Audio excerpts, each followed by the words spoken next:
What's going on, everybody? Diallo Rex TV back with another video.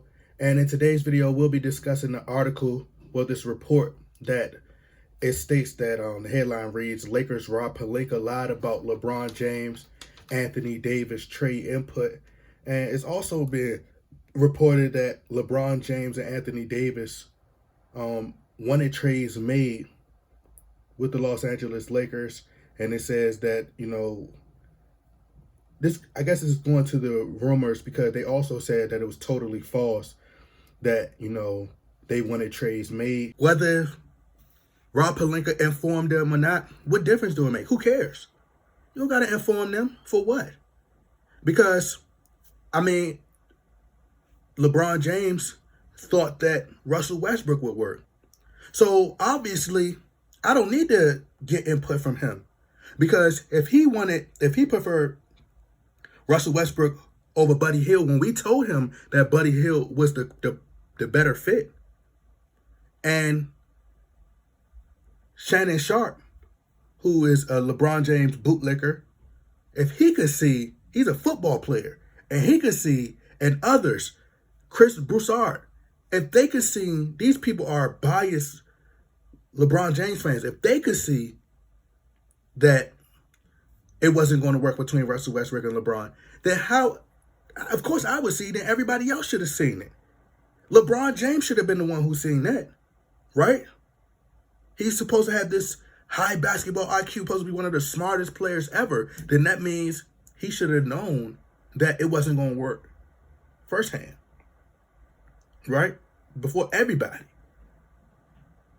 So obviously, LeBron James don't know what he's doing. So I don't need to consult him, because if he knew what he was doing, then he would have chose Buddy Hield over Russell Westbrook. So I don't need to consult with him. So I'm going to just read y'all this article. It's per heavy. It says the trade deadline passed this year with the Los Angeles Lakers making 0 moves. General manager Rob Pelinka, who built the 2019-2020 roster, which helped LeBron James win his 4th championship, and Anthony Davis capture his first title.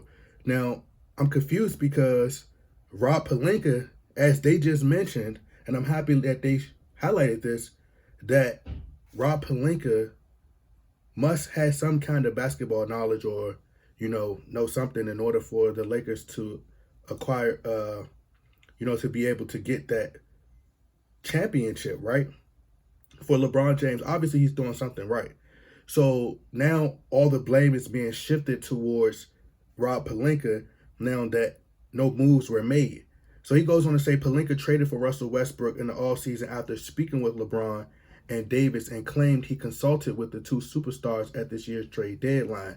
The Lakers had multiple potential trades fall through at the last hour since teams knew they were desperate and asked for impractical returns, according to Bill Orm of The Athletic. It says, while Pelinka, LeBron, and Davis met in the offseason during the Westbrook trade and were aligned, the trio may not have been in contact at the trade deadline, despite Pelinka declaring he spoke to the king in the brow. According to Dave McMenamin of ESPN, Pelinka didn't consult LeBron and Davis at the trade deadline, which means the executive possibly lied when he spoke to reporters. McMenamin covers the Lakers for ESPN and has a relationship with LeBron James and his camp. Okay, he has a relationship with LeBron James. Now, that's also something else to note. Dave McMenamin has a relationship with LeBron James, which means we don't know if there's an agenda that lies there, right? Or there's some biased reporting. It's either one of the two. Rob Pelinka also said that ultimately there was alignment between him, LeBron, and Anthony Davis to not make a move. He says now things are getting interesting here, where I'm told from a source familiar with LeBron and Anthony's thinking is that it is totally false. There was no conversation between Rob Pelinka, LeBron, and Anthony Davis on Thursday. There was no go-ahead of an okay to having an action at the deadline. And so where things stand right now, that tells me that there's not just problems from what you're seeing on the court with the Lakers losing 6 of 8, but there's problems off the court between an alignment, as Rob Pelinka team termed it, and his leaders on this team. So if you guys would like to read the full article, the link is in the description box. So this all dates back to when we seen the fight between, or the little tussle between Anthony Davis and Dwight Howard. And everybody was like, okay, there's something wrong there because we typically don't see players, tussling and going at each other on the sidelines. That's very rare that you see that. Now, that's not what let me know that the Lakers have problems, that they have internal issues.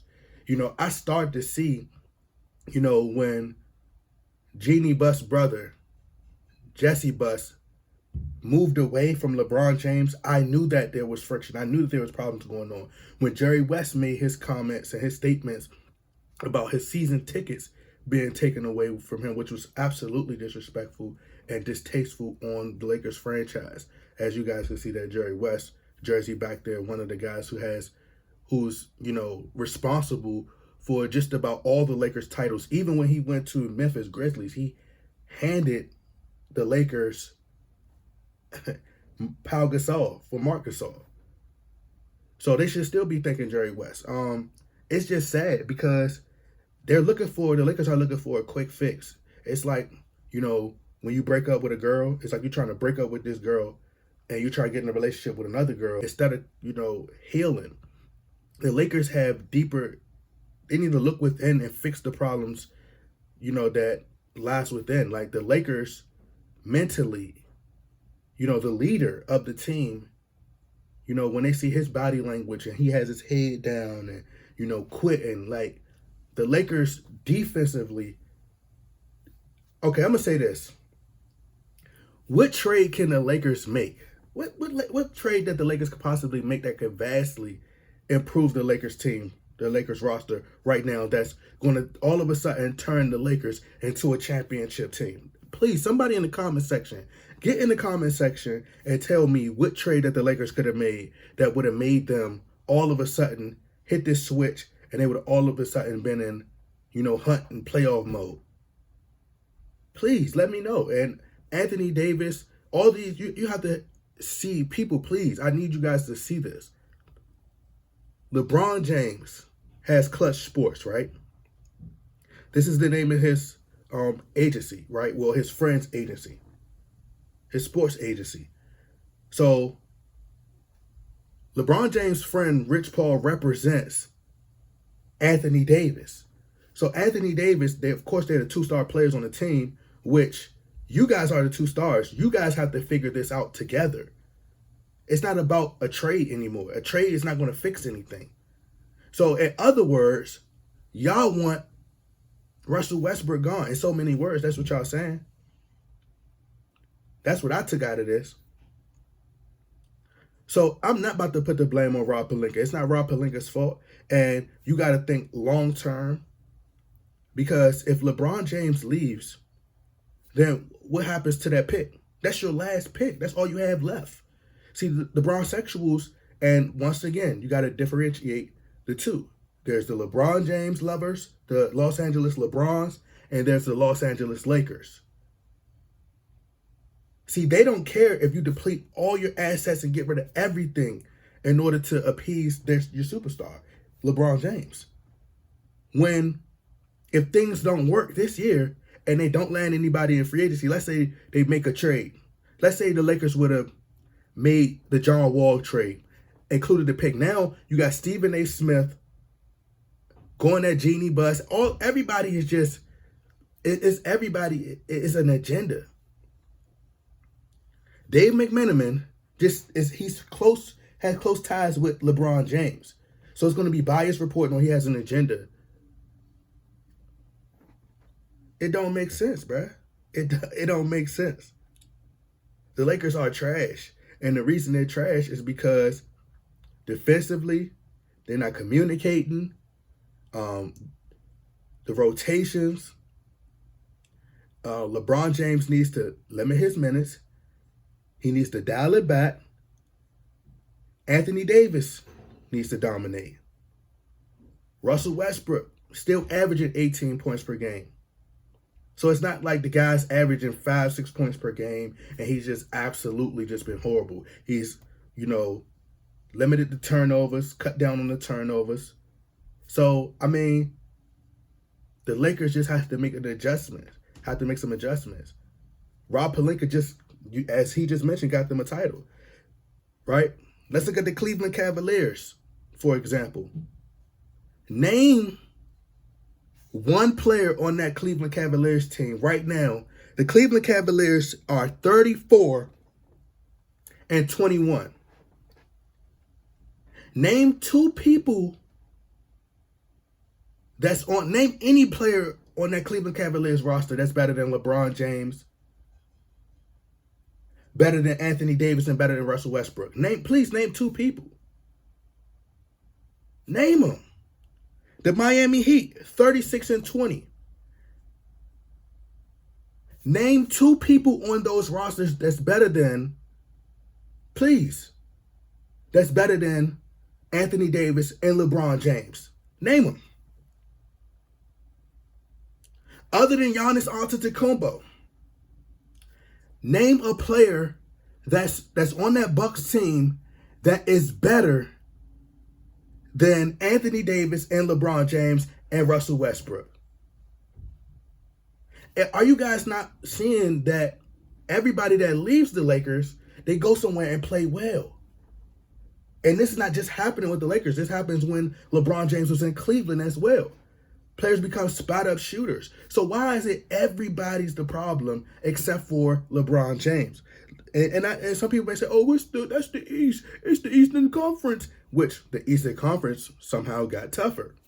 Let's go to the West. The Suns are at the top of the West.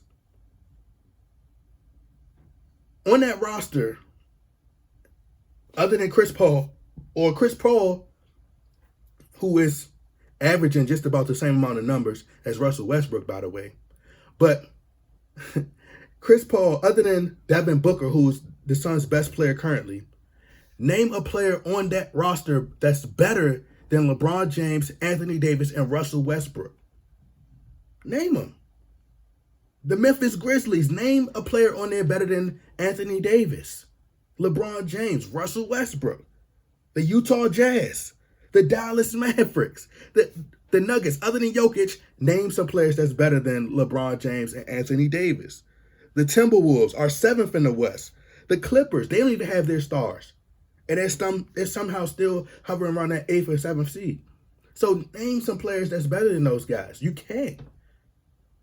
Which means there's no excuse. My point is there's no excuse. The coach is allowed to do his job. There's ball movement. They play in a system that allows them to flourish.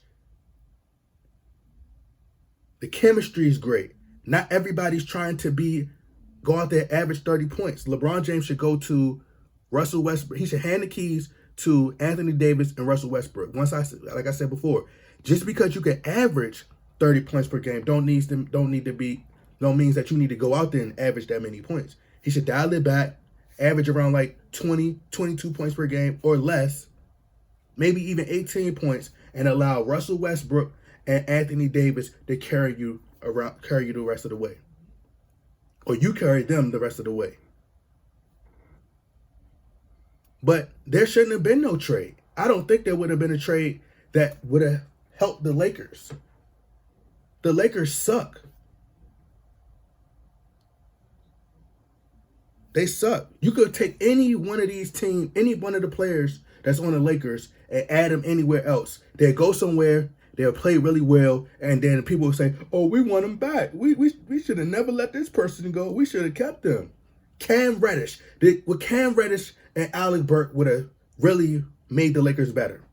With John Wall and the Christian Wood, would they actually have made the Lakers better? Honestly. After what would have happened was, after a few games, the Lakers would have, resorted back to playing how they typically would. And then everybody would have said, oh, why did they even make that trade? They shouldn't have made, because John Wall plays just like Russell Westbrook. He's not a great three-point shooter. Him and LeBron James have similar styles. So it was smart for Rob Pelinka to not take a chance, to not take that risk. That didn't make no sense at all. But it's called team basketball. Phil Jackson was great at see Kobe Bryant. He went to Michael Jordan and told Michael Jordan, like, look, man, you're great, but you can't do it on your own. It's team basketball. You know, you got to move the ball, move without the ball, set screens, play with energy. You got to have one player. Everybody has to know their roles. Okay, Malik Monk, I need you to go out here, get off the bench, go out there, and I'm going to need you to score. You score around like, it's just like the Golden State Warriors. Everybody has their role. Andrew Wiggins, 3-and-D player, can hit shots when you need him to, but don't take unnecessary shots. Same role as Harrison Barnes. Klay Thompson is known, he's a great two-way player. Averaging around like 22 points per game when he was at his, his peak or his prime, or when he was before the injury. Go out there, hit threes, knock down threes, play defense, get us a stop when we need one. Draymond Green, you're our glue guy. You're the one you're the vocal leader. You're going to keep everybody, you bring that high energy in there. You're going to facilitate, and you're going to make sure everybody know their spots. Make sure this person, you bring the ball up the floor. You are enforcer. Everybody knows their role. Steph Curry is Steph Curry. We already know who that is, right? We got our rebounder. But, and fans believe that it's NBA 2K. It's not like that. They think that you could just insert Russell Westbrook, and Russell Westbrook can average a triple-double and have 30 with a triple-double. Then LeBron can have 40 with a triple-double. And then Anthony Davis could have 25 or 30 with a triple-double. No, somebody has to sacrifice. Who is this team duo moving forward? They don't have an identity. And nobody's listening. They blaming Rob Pelinka. What Rob Pelinka was supposed to do? Make a trade for what? And then if the trade would have went wrong, then what? LeBron James has to figure this out. He wanted Russell Westbrook on the team, so you got to deal with it. And I'm happy the Lakers didn't make a trade. I'm happy they didn't, because now they're forced to figure it out.